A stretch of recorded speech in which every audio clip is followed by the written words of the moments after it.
नमस्कार मित्रांनो, जय जिजाऊ जय शिवराय।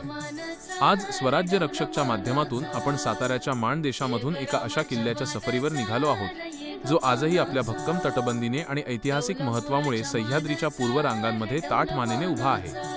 फलटण आणि दहिवडीच्या सीमेवर असलेला वारुगड म्हणजे स्वराज्याच्या पूर्व सीमेवरील एक महत्त्वाचा पहारेकरी मानला जातो। या गडाची रचना अशी आहे की दुरून पाहताना तो सहज नजरेत पडत नाही, पण जवळ गेल्यावर गडाची अकराळ विक्राळ तटबंदी आणि विशाल बुरुज आपल्याला थक्क करून सोडतात।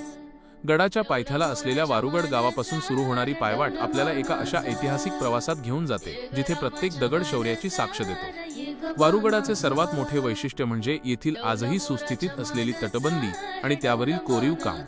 गडावर प्रवेश करताना लागणारे महाद्वार आणि त्यावरील गणेश मूर्ती आपल्याला शिवकाळातील समृद्ध संस्कृतीची जाणीव करून देतात। गडाच्या माथ्यावर असलेले भैरवनाथाचे मंदिर आणि तेथील विशाल पाण्याचे टाके आपल्याला त्या काळातील उत्कृष्ट जलव्यवस्थापनाचा परिचय करून देतात। गडाच्या टोकावर असलेल्या बुरुजावरून जेव्हा आपण सभोवतालचा मान देश निहाळतो तेव्हा स्वराज्याच्या संरक्षणासाठी अशा दुर्गम ठिकाणी उभारलेल्या लष्करी चौक्यांचे महत्त्व अधोरेखित होते।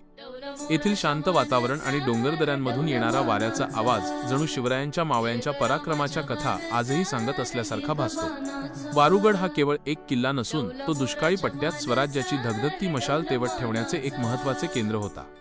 गडावरील अवशेषांमध्ये लपलेला हा इतिहास अनुभवताना मनामध्ये एक वेगळाच अभिमान दाटून येतो।